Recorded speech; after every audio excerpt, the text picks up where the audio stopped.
And the clinic that's searching for the answers with Horizon. I tend to know when it's happened. I don't know how, I know. I just do.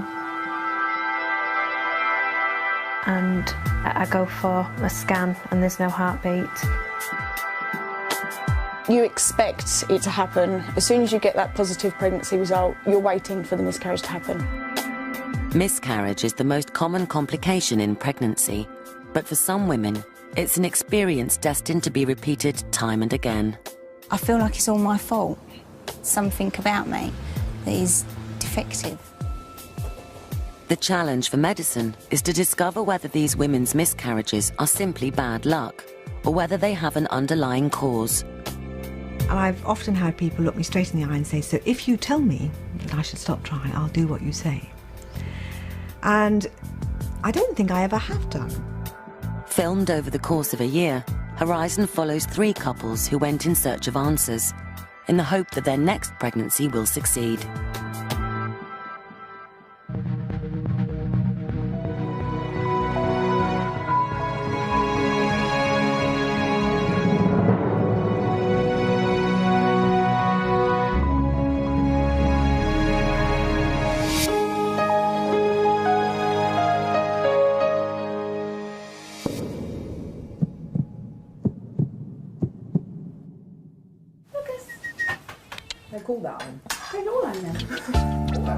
It's all gone. Gravy. Rachel Lucas is 25 and married to Gary. For the last few months, she and Gary have been living with Rachel's family. Rachel is one of 4 children.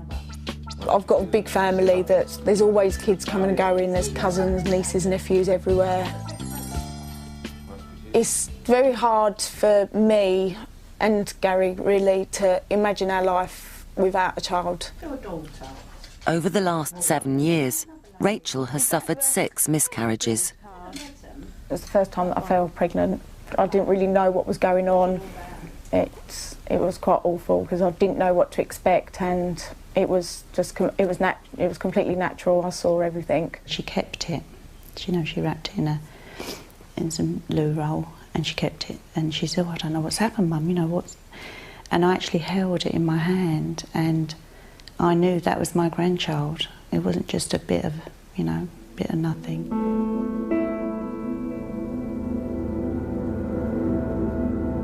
The house Gary and Rachel bought as newlyweds is on the market. When we first come to choose it, it was very much looking at it as a family home. Now that we're here now, it doesn't feel the same. It's very empty and kind of cold feeling, as in not feeling like a home. I often say to Gary, why don't you just go to someone else, because someone else can give you a baby, no problem. And I feel inadequate as a wife a lot of the time. When I see people walking around pregnant with just kids after kids, it does make me just think, I only want one, just let me have one, you don't need it. As each pregnancy ended in failure, Rachel's doctors were unable to explain why. So 3 years ago, after her 4th miscarriage, she was referred to a specialist clinic in London.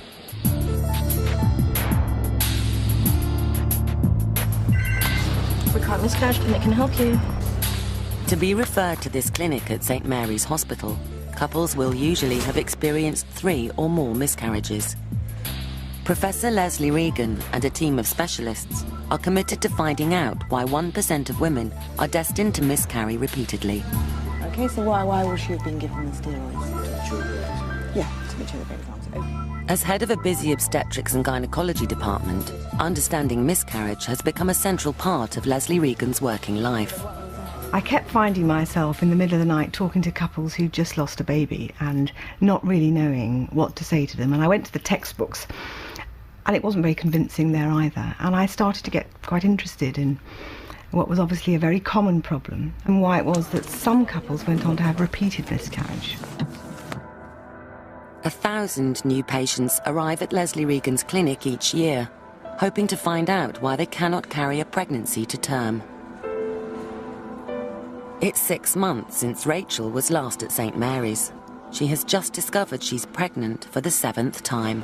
I don't want to get excited. My mind's like saying to me to stop, reserve yourself, because you need to be prepared, expect for it to happen again, because that's what does happen, that's what we're used to happening. Investigations into the cause of Rachel's miscarriages started 3 years ago. Leslie Regan's team has run scores of tests on Rachel's blood and reproductive organs, looking for any abnormalities. So we usually start off by looking for genetic abnormalities. If the genetics is disrupted, we've disrupted the blueprint for life right from the beginning. There may be an abnormality of the shape of the womb. We look at the hormones which are driving the whole process of pregnancy, right from the development of the fertilised egg, and we're looking for other factors which may attack the fetus as it's developing. For many couples, though, there will be no answers, as the clinic's investigations reveal a problem in less than half the patients. So far, Rachel's test results have all been normal, and her miscarriages remain unexplained. In the absence of a diagnosis, doctors must decide what can be done to prevent a 7th miscarriage.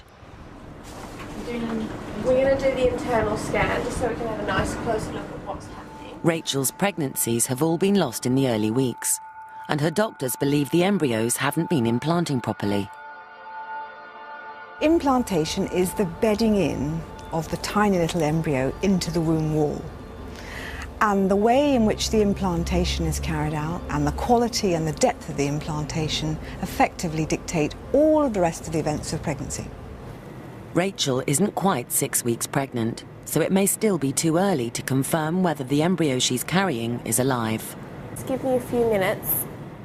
The silence is the worst. When you lay down, the quiet, the movement around, looking, it feels as if it's 15, 20 minutes long when it's like 5, 10 seconds. At 5 weeks, we would expect to see a pregnancy sac, hopefully a little yolk sac, sometimes even a tiny fetal pole with a heartbeat, but not always. Okay, Rachel, if you look over on the screen here, you can see a flickering. They're the pulsations of the baby's heart beating away.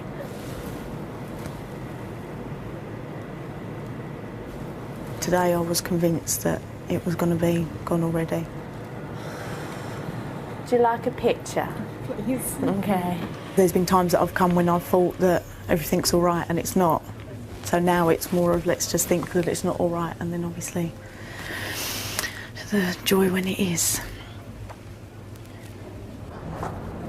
Rachel will return to St Mary's for weekly scans to chart the progress of her pregnancy.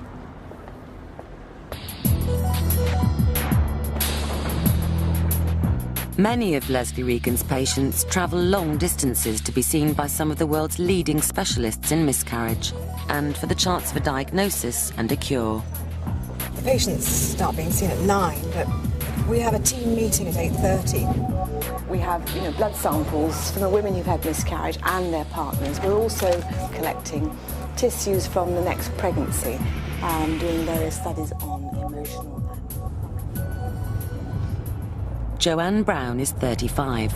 She has had 5 miscarriages and is making the 200-mile journey to St Mary's from Scarborough for her first round of blood tests. Again, look. I think we found all of them. Joanne lives with husband Dave and daughter Olivia. It's me who usually needs to hold your hand. Come on. My mum lost 5 babies. She doesn't like talking about it because it makes her sad, but she likes talking about when I was born because she says I'm really special. Yeah. Look at Michelle. When we first started trying, we had to actually go and see somebody, have some help to get pregnant. Unfortunately, the first pregnancy ended in a miscarriage, and then we went on to have Olivia successfully. Look. And we've actually had 4 more miscarriages since we've had Olivia. So it's been a long road really. Olivia's 9 now, and we're still at it. I just want to show you. I like it when I come home because I can watch TV, and I've seen with my friends you've got to fight over which TV channel you want to pick. But I think a brother or a sister would make quite a big difference because, I mean, I've been single for so long, it's kind of like maybe be a bit hard for me to start sharing as much. Joanne and Dave had decided to stop trying for a baby, but then Joanne was given a book on miscarriage written by Leslie Regan. When I read Professor Regan's book, it offered hope. I really felt like there was hope. I just thought, well, I want to see somebody who specialises in miscarriage and maybe they'll be able to find something that nobody else has been able to find. It's more a last chance rather than the beginning.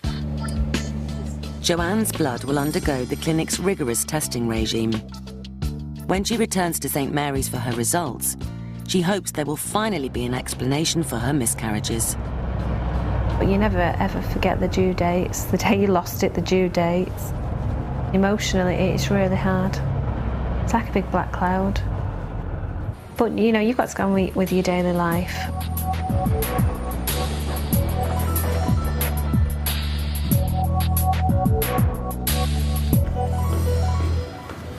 Rachel is 8 weeks into her pregnancy and is back at St Mary's for a scan. We should be 8 weeks today. Going into them scans is when I get my anxious time of, in half an hour's time or an hour's time, I'm going to know whether this baby's still here, still growing or not. Just need to press a little bit, Rachel. 50 miles away in Kent, husband Gary is waiting for news.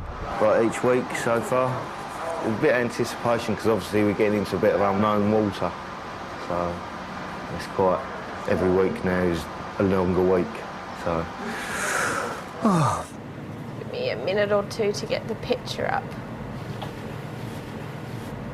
We've got a heartbeat, okay? Nice and strong heartbeat, okay? At 8 weeks, amazingly, the baby's organs are all in place. And much of the activity in the next month is to do with establishing blood flow into the placenta from mother to baby. Much of the work we do is looking for factors that are going to upset the establishment of that blood flow to the baby from the mother. We'll take a picture of that for your collection. An incoming call you have. Answer it quickly, you should. Hello? Hello? Everything's all right? How much has it grown? Doubled size. Did you get a picture? Oh, good. So everything's all right? Good, strong heartbeat. I'll call you later on. Okay, I love you. Bye. Yes, everything's all right. Another week of progress. Shocking. That's excellent news. Rachel's consultant is Raj Rai. In her last 2 failed pregnancies, he prescribed drugs to help the embryos implant. This time, he is controversially adding another drug, a steroid, to her treatment. Now, how are you coping with the steroids? Okay. He believes that Rachel's immune system may be attacking the placenta and that steroids could prevent it. The way in which steroids may do this is by altering the levels of certain chemical messengers within the lining of the womb. The benefit of steroids in treating miscarriage has not yet been proven, and there may be significant side effects. Well, always when a new treatment is suggested, the first steps, clinically, are to try it, to pilot it on 1 or 2 patients. We're very aware that we are just research now, that there isn't any proven facts that steroids work, but it's a chance that maybe it does. Maybe it might not work for somebody, but it might work for us. Then next we must run the trial that will be able to demonstrate whether it significantly improves outcome. But whether Rachel's pregnancy is successful or not is not going to answer that question. She's just a pilot patient that is ongoing at the moment. Excellent. Okay, I'll see you next week then. When the clinic's patients embark on their next pregnancies, they are offered weekly scans to monitor their baby's development. While these scans usually offer reassurance, they are also a time of great anxiety. Marisa Palmer is 8 weeks pregnant. She's been through this many times before. Every time I was getting pregnant, everybody was celebrating and miscarriage. 1 time, 2 times, 3 times, 4, and from the 5th, I stopped telling the people that I was pregnant. Can you please tell me what you're saying? Yes, I will.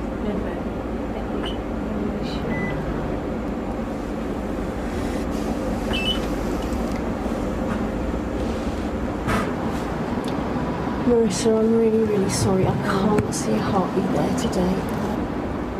I was heartbeat 2 days ago, and I'm so sorry. Marisa's tiny embryo has died since her last scan.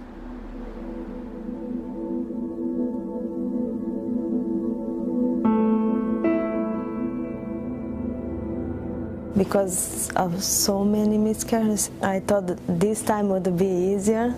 You think you're strong enough this time, and no, it's get weaker. When a patient miscarries, Leslie Regan believes it's important to try to analyse cells from the embryo as quickly as possible. The vast majority of all miscarriages are random or bad luck events caused by genetic or chromosomal abnormalities in the embryo. And that's one of the reasons why we're so keen to get hold of the tissues, if we possibly can, and to see whether we can analyse them genetically. The search for the telltale signs of a chromosomal abnormality starts with an operation to remove the remains of the pregnancy.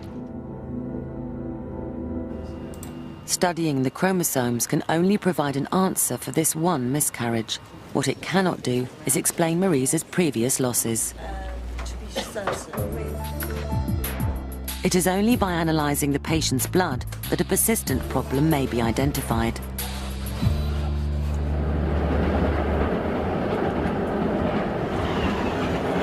Joanne Brown is on her way back to St Mary's. She hopes that her blood tests will finally reveal the reason for her 5 miscarriages.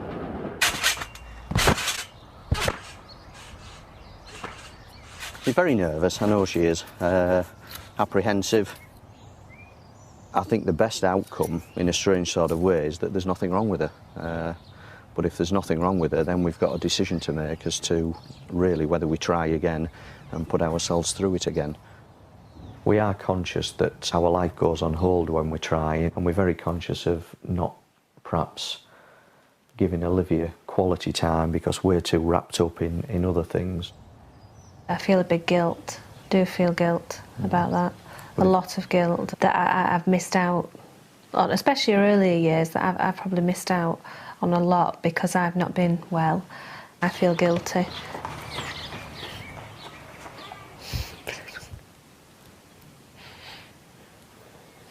Her face kind of drops and her voice kind of loses it just kind of goes a bit flat, and you can see in her eyes that she's not very happy.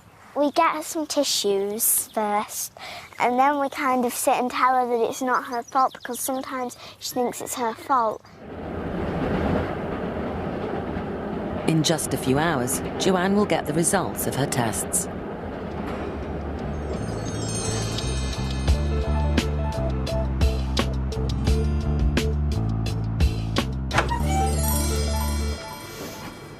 Rachel and Gary are reaching the time when most of their previous pregnancies failed. Rachel has never gone beyond 11 weeks. She is now 9 weeks pregnant. So we're trying to identify the factors that can disrupt the progress of the pregnancy, and we realise sometimes about 8 to 9 weeks the heartbeat will stop because something was attacking the placenta, the baby's lifeline. Right, baby looks fine, okay? Just get bigger to show you. Although the baby has a strong heartbeat, it hasn't grown as much as Rachel was expecting. Each week it's doubled, and this week it's only grown 5 millimetres. But But it's always been the sign of when something's wrong, is when the growth started to slow down. With so much uncertainty for the couple, the stress of waiting is taking its toll. One of the things you said was, I've got no feelings and I don't care how you feel. And that's not the case. That hurt. I'm in a catch-22 situation. I can't be with her because I upset her. I can't be away from her because I upset her. And I don't want to be with her all the time. I feel that I'm going through it and doing it alone. Yeah. Because we're not talking about it and we're not saying how we feel.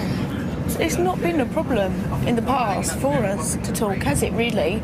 We've always been quite open and said how we feel. I don't know why. This time's very different. I think because we are progressing further and it's just the fear factor is just higher than ever. I'll take the next two still. Next two start now.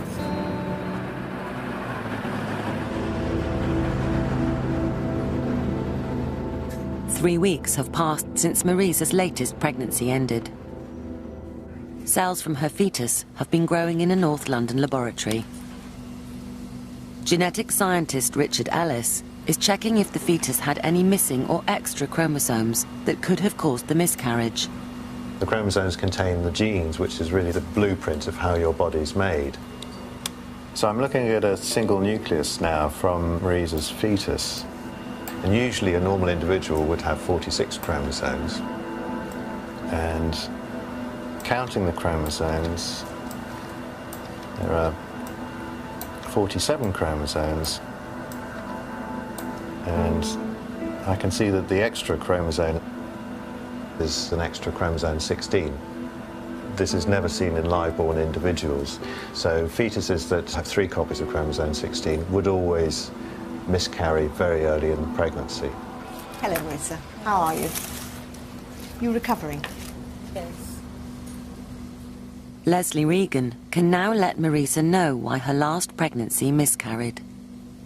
After the age of 35, the incidence of chromosomal abnormalities increases, and that's because of the age of the woman's eggs. So women, rather sadly, I think, are born with all of the eggs that they're ever going to have, and we believe that that leads to the increase in chromosomal abnormalities in pregnancies in women over the age of 35.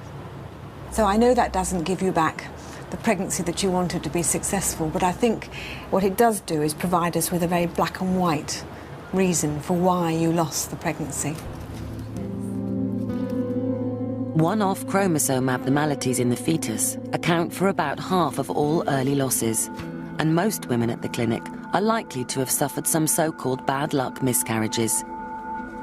But what patients like Joanne want to hear is that they haven't just been unlucky, but that they also have one of the rarer underlying causes of miscarriage that can be treated.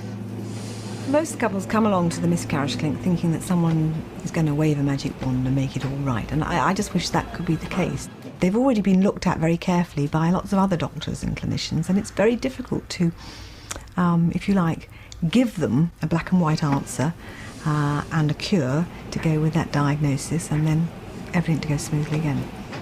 What we need to do now, I think, is to talk through the investigations that you had done last time. So the chromosomes that both you and your husband had done are normal. Okay. The hormone tests that you had done, these were normal. Right. Turning now to all of the clotting tests that we did for you, these were normal. Okay. And we've then looked at some insulin resistance studies. Yes. But again, yours are normal. Full house of normal tests. Okay. So what I think we need to do is to go back to the problems getting pregnant. Okay. It's a challenge persuading couples that, in fact, if they go through this quite detailed investigative checklist and it's all normal, that they are actually much better off than if we find something. Most causes of miscarriage, actually you're better off not having them. You're better off having got to the clinic because bad luck has struck several times in a row. With a clean bill of health from the clinic, Joanne and Dave now face the decision whether or not to embark on another pregnancy. There is an argument to say, why do we keep putting ourselves through it? But I don't think I can even describe it. It's just this longing longing and just to hold you, you know, you're a baby. I sometimes feel selfish that I can't accept that we've got one child, because some people can't even have that, and we are very, very lucky that we have got Olivia, but it doesn't make these other longings go away. And when Mum sees another baby, then she goes all weird and she goes, "Oh, look at the little baby," and she talks to it like it's a dog. But I think it's important because they just want someone to hold and someone to feed and look after.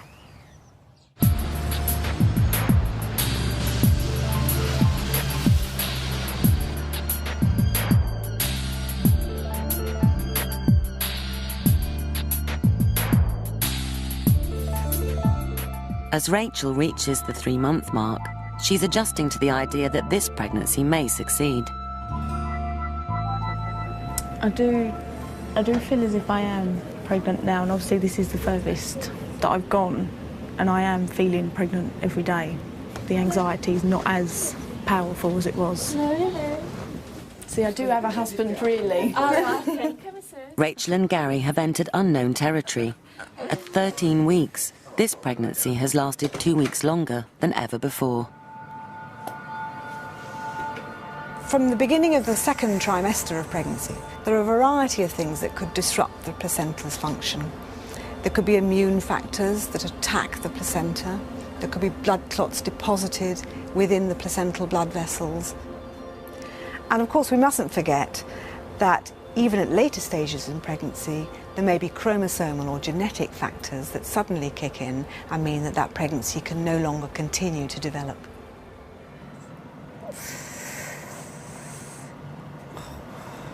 This baby there, his heartbeat. Okay, it's just been Clearer, isn't it? Lift hand What's that up there? The yeah, hand the up. arm and the hand up. Yes. The whole of the rest of the pregnancy is about maturing the organs and further growth. And of course, all of this is dependent on having a functioning placenta. Rachel has reached a major landmark in her pregnancy, and her symptoms are getting stronger by the day. Gather you're feeling a bit sick. A bit. It's good. I'm happy. Senior Registrar Gavin Sachs is pleased with her progress. It's grown exactly how we were expecting it to in the last week. We saw the heartbeat. So, we'll probably have to move you to the antenatal clinic. Fantastic. Okay. We're going to give you an official graduation from this clinic. Why can't I feel better for this special day?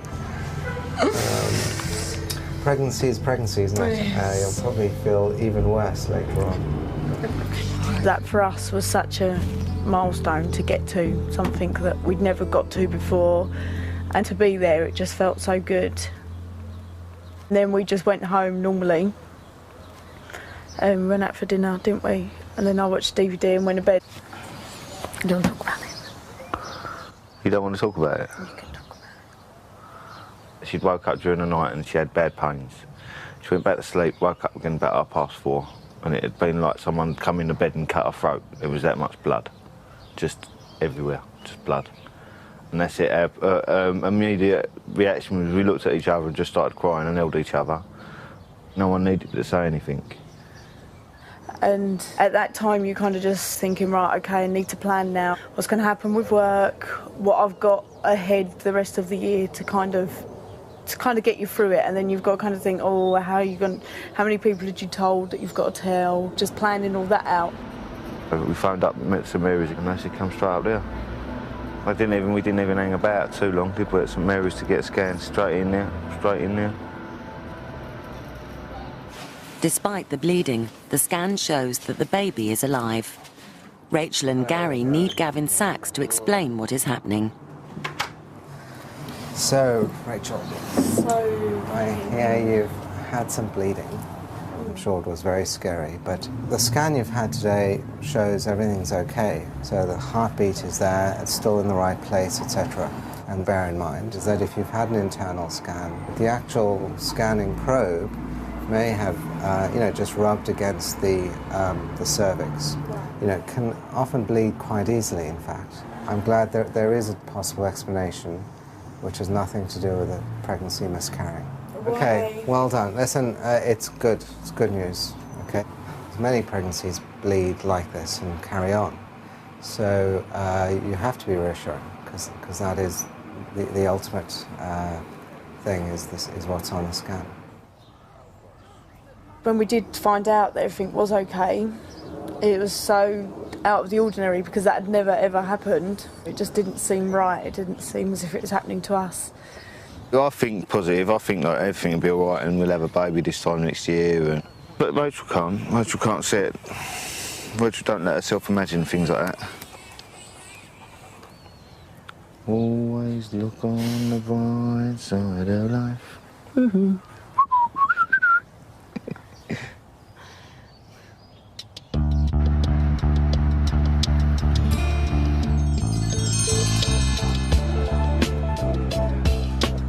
With only a few specialist miscarriage centres in the UK, patients like Naomi and Paul Osborne may wait several months to be referred. Received that calling from the recurrent miscarriage clinic. When they first get in contact with you and say, right, your appointment's in 3 months, you think, oh, hold on a minute, what about next Thursday or something like that? But you don't realise, you think, God, they must be busy for a 3-month appointment. And you think if you have to have 3 miscarriages, there must be an awful lot of people out there miscarrying. Since their first visit 10 weeks ago, Naomi and Paul's blood has been painstakingly examined for any clues that could explain their losses. As well as 2 miscarriages, the couple also experienced a stillbirth at 33 weeks.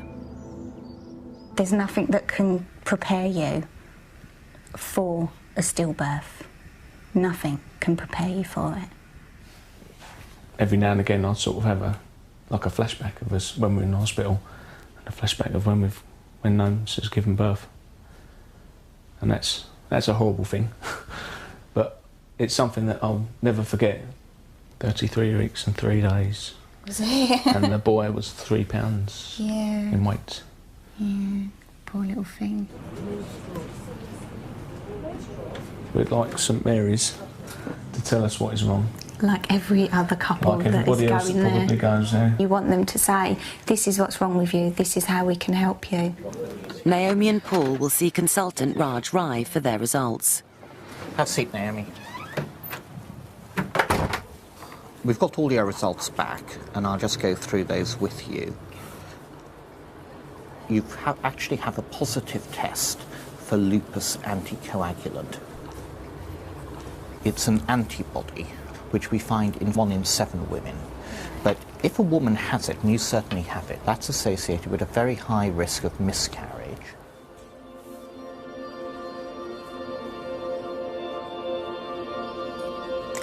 Research in the laboratory has identified certain antibodies, like lupus anticoagulant, which can attack the developing cells of the placenta in the very early stages and go on to restrict the blood flow to the baby in later pregnancy.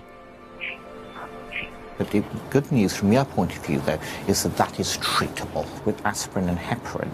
So if this is lupus anticoagulant and this is heparin, heparin actually binds to it.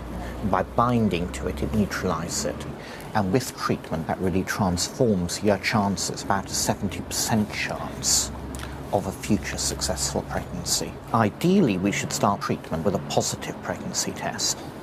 Scan you. I did a and pregnancy check your test blood test. You this did, morning. Oh, right. There were 2 lines, but it was very faint. Okay. So if you have the 2 lines, you are pregnant. We'll start you on the aspirin and the heparin today. Okay. Aspirin is given to thin the blood and prevent clots. Now I'm going to show you what the injection looks like.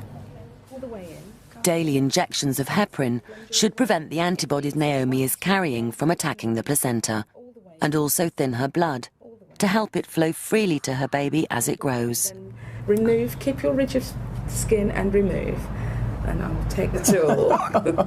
Antiphospholipid antibody syndrome. I have antiphospholipid antibody syndrome. Basically means that my body doesn't recognise my own cells and it attacks them, which is why I get clotting and stuff like that. What you like? I know. God. I know. Oh, good. At least I got something. I know it sounds weird. You have to make a joke out of it because it's just. I bet you got your Cathedral City for you and didn't get me any. Like I always do. At 20 weeks, Rachel is halfway through her pregnancy and twice as far as she's ever got before. She's getting a little bit of a belly, and it's a pregnancy belly, and it's quite nice actually. It's quite nice to feel that, to actually lay next to her and feel her belly. Not sexually, but just feel her belly and just feel her next to me. When I go to the antenatal clinic, it's very, I wouldn't say scary, very daunting, because all the women there just seem so huge. They all seem to be in the last stages of pregnancy, but they just all seem so huge and it's so petrifying.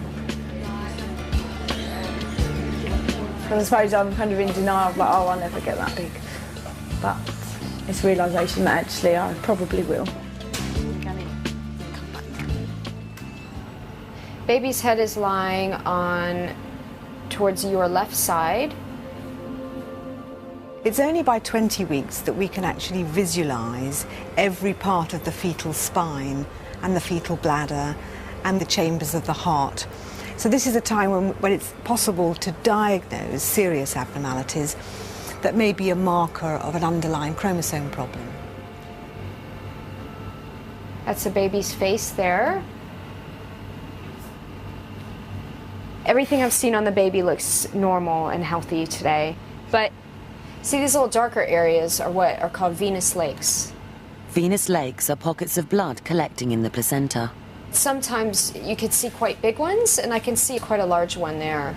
But it's very eye-catching, and I just want to have it looked at, and it's better to be safe. The pockets of blood remind Rachel of the heavy bleeding she suffered earlier. But Raj Rai has seen this happen before. Blood collects in the placenta because during implantation, the embryo literally has to invade, destroy the mother's blood vessels. So the venous lakes occur when this process of invasion of the mother's blood vessels has been inadequate. So what we have to do really is keep a close eye on the growth of the baby and on your blood pressure. Thank you.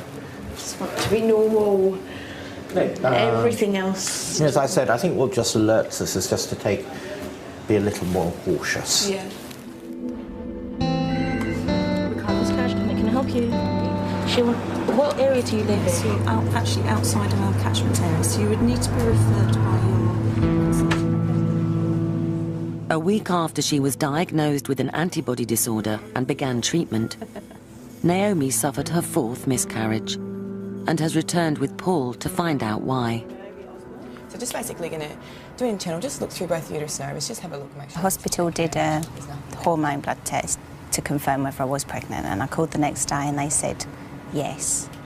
Excellent. Okay. But I couldn't convince myself that it was actually for real. And I think the following day I did come on normally. It was only 4 weeks after my last period, so it was probably a natural miscarriage.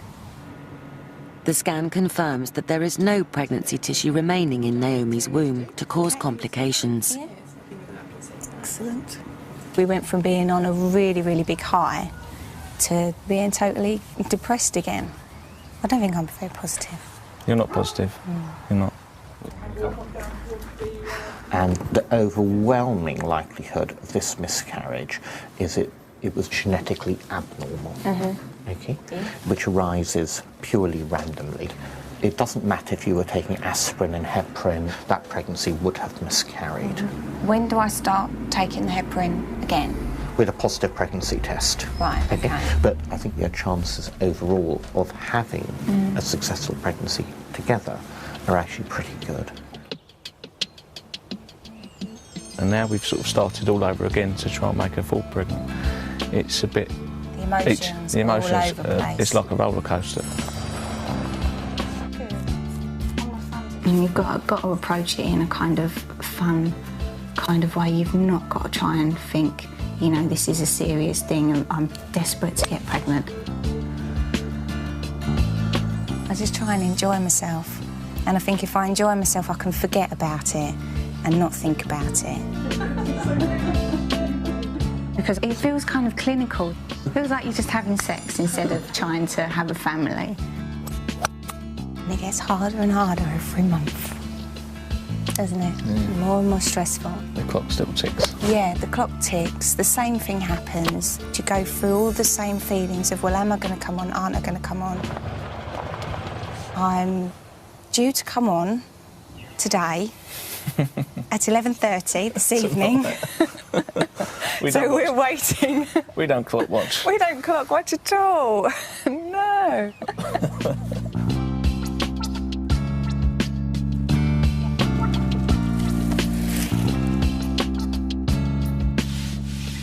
We've only come up with one main name at the moment.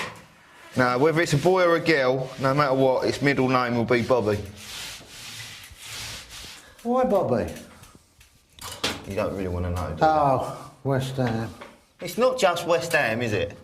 It's the only English football player to lift the World Cup as a captain.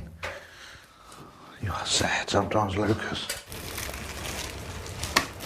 To be honest, I've not enjoyed the pregnancy at all. You have such an idea of, to be a woman, how wonderful it'd be to be pregnant, to just feel something growing inside of you. And I don't feel any of that. So I hope that if the labour goes all right, it'll kind of restore some of that. She's still convinced that it's not going to happen. She's still not 100% sure that she's pregnant, and she doesn't feel pregnant because she's still got this thing in her head that it's not real. To Rachel, it'll never be until she's actually got it in her arms, but even then I think she'll still have a problem. I personally think she's going to suffer after the baby.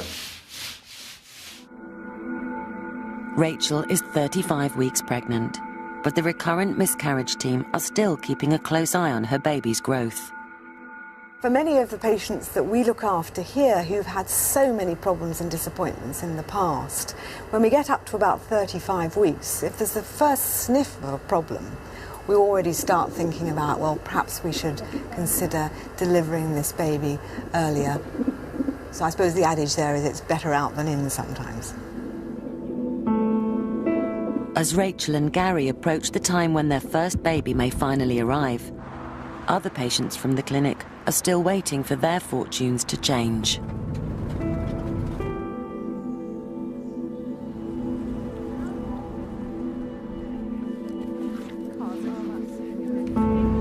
With treatment, Paul and Naomi know that their future is more hopeful, but still uncertain. I really don't know how long to try for. Don't know how much more time it will take before I totally crack. When I first met her, she said to me that she didn't really want a family. And I had in my head of all these, you know, I wanted to have the house and the car and the family and the holidays. He was so, like, enthusiastic about it, and I just feel like I've kind of ruined everything. And that was the one thing I think I never really wanted to do. And so I suppose I do feel like it is all my fault. Marisa's last pregnancy failed due to a chromosome abnormality, but she's pregnant again, and under the care of St. Mary's, her pregnancy is progressing normally. I feel that this time gonna be all right. This time I'm gonna succeed.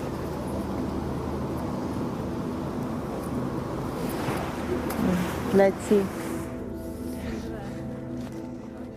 In Scarborough, Joanne and Dave have decided to continue their quest for a brother or sister for Olivia.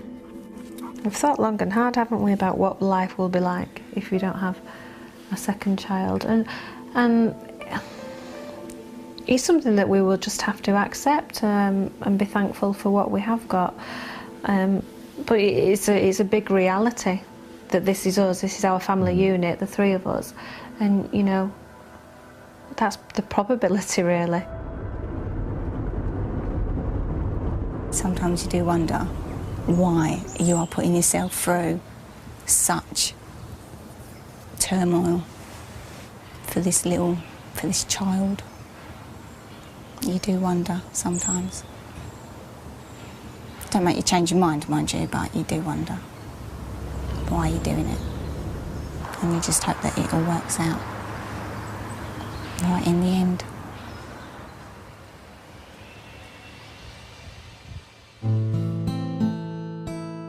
8 months ago, Rachel and Gary saw their baby's heartbeat for the first time.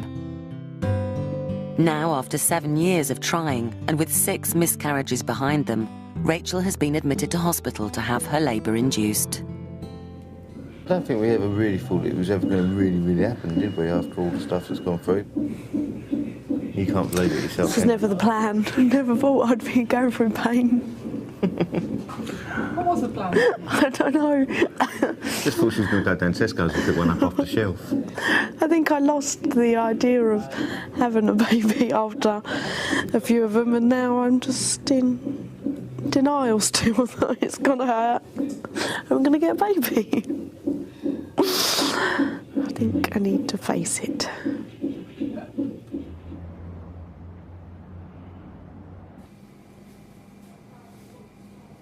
"24 hours after being admitted, Rachel's contractions are stronger and more frequent.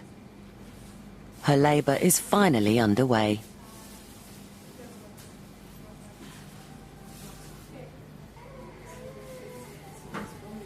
Rachel's mother, Maggie, is on hand for moral support.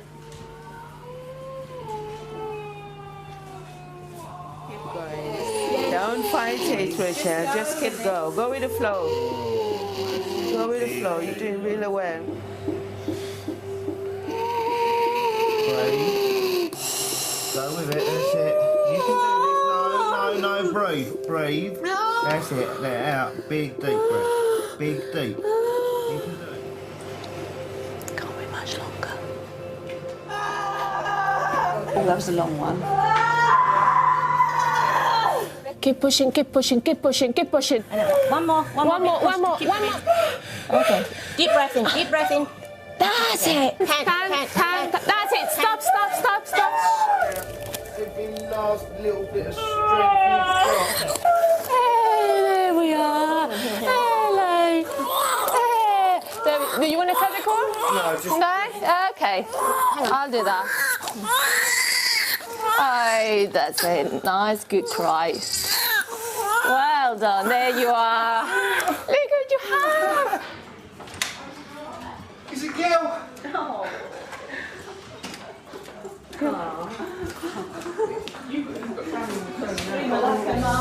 I'm sorry.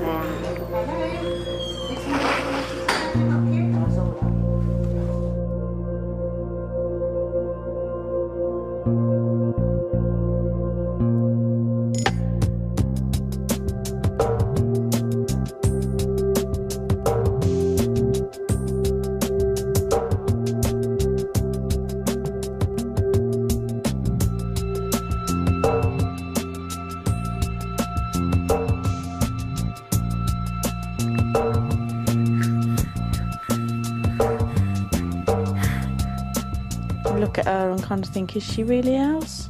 Or have we just stolen her?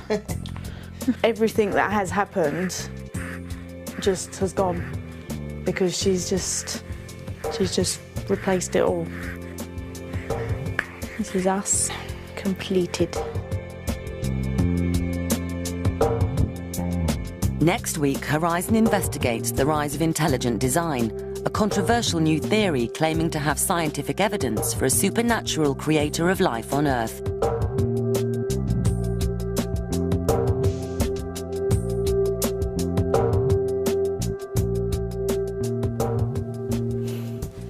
This is what we do all day, just sit and stare at her.